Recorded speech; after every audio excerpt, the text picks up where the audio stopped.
We are a technology integrator. We take all different types of technology and we mix it into mobile command uses. We build mobile command vehicles in all sorts of different platforms, such as vans, trailers, a lot of different ways to transport people and equipment.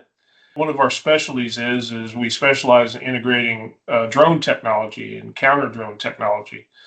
Been doing this now for about almost 10 years. Most of our customers are public safety agencies, and that can include federal agencies such as the Secret Service or the FBI, Department of Homeland Security. And then we have state agencies, state police, forestry service, in all kinds of different states. We have products with the Indian tribes in Oklahoma, such as the Choctaw tribes and on the Indian reservations. And then we have state or local and sheriff's offices, fire departments. And then we also do some stuff on the military side.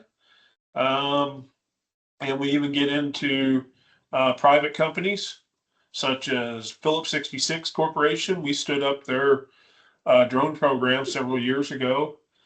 And then we have some college and universities. So we have a pretty broad range of customers, and they all have their wants and needs, and we love dealing with a diverse group of people.